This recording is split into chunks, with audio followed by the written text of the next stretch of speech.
Bismillahirrahmanirrahim.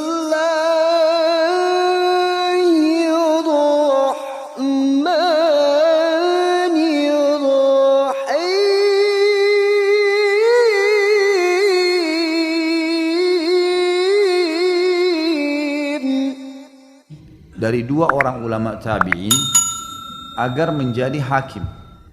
Satu Iyas Al-Muzani, yang satu ini saya lupa namanya, kalau tidak salah namanya Muhammad. Iyas dan Muhammad ini dua orang ulama tabi'in yang masyhur sekali dengan ilmunya. Maka khalifah memanggil lalu mengatakan salah satu dari kalian harus menjadi hakim di Baghdad, di Irak. Nggak bisa enggak.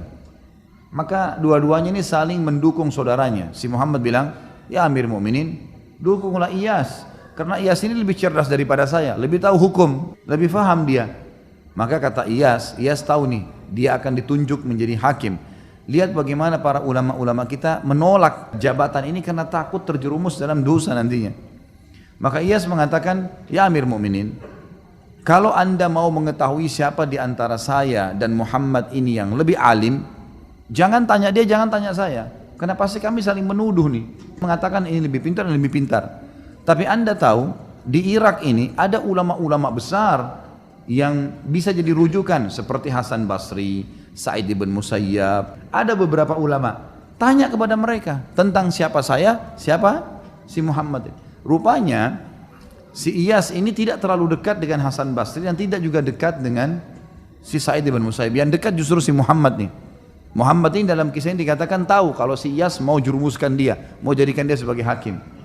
Dia bilang, ya Amir Mu'minin, enggak usah tanya orang-orang itu.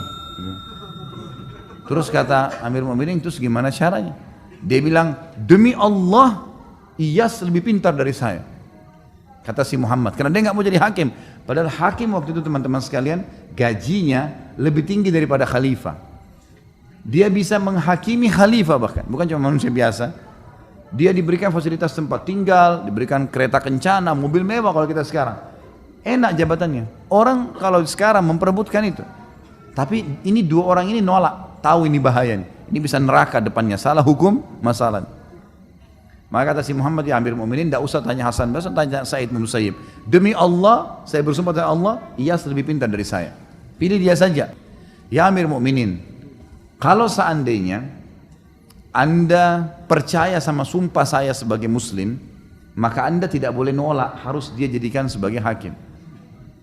Tapi kalau anda menganggap saya bohong dengan dusta, saya dusta dengan sumpah saya tidak layak jadi hakim. Paham? Oke lah. Si Muhammad bilang begitu tadi, ya Amir Mu'minin, demi Allah Iyas lebih pintar dari saya. Kalau saya sumpah ini benar, anda nggak boleh milih saya lagi, karena saya sudah sumpah atas sama Allah, pasti dia lebih pintar, harus terima. Kalau saya dusta dengan sumpah saya, berarti saya tidak layak jadi hakim, karena saya pembohong gitu. Iyas tahu nih, dia akan dijadikan hakim sekarang. Gimana caranya mengelak nih? Kata Iyas, si Amir Mu'minin, si Muhammad ini, demi Allah dia hanya lari dari hakim.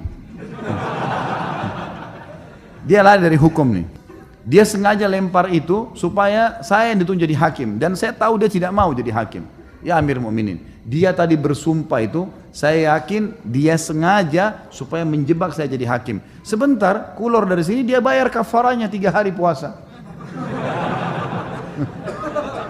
Kata Iyas, ini sebentar dia keluar, sumpahnya dibayar kafaranya, 3 hari puasa selesai. Maka kata Amir Mu'minin, waktu itu lihat nih, berdialog dua orang. Kata Amir Mu'minin, Iyas, kau jadi hakim sekarang. Loh kenapa saya Amir Mu'minin? Tidak ada orang yang bisa menebak seperti kau tadi, kalau sumpah ini bisa dibayar. Kecuali orang yang paling layak jadi hakim, kau bisa pecahin masalah gitu. Akhirnya Iyas jadi hakim. Tentu Iyas Al-Muzani rahimahullah, seorang yang sangat cerdas memang, dari kecil terkenal cerdasnya gitu ya. Dan memang jadi hakim sudah berapa tahun. Waktu dia masih kecil, ada orang-orang Yahudi, tempatnya dia belajar matematika. Orang Yahudi belajar matematika, hitung-hitungan. Iyas ini masih kecil, masih 7 tahun, belajar sama orang Yahudi. Orang-orang Yahudi lagi bicara, itu orang-orang Islam itu katanya nanti kalau orang masuk surga nggak ada buang air besar, nggak ada buang air kecil. Tapi katanya ada makanan, kok bisa gitu? Mestinya kan harus keluar kotoran kayak di dunia, karena di dalam Taurat rupanya tidak ada itu. Kata Iyas begini, hai guru, bisa saya bicara sebentar? 7 tahun umurnya, memang cerdas sekali orangnya. Maka kata orang Yahudi itu, ya silakan. Dia nggak sangka ini anak 7 tahun bisa ngomong. Maka kata Iyas, kalau seandainya Anda lagi makan makanan, apakah semua makanan yang Anda makan itu jadi kotoran?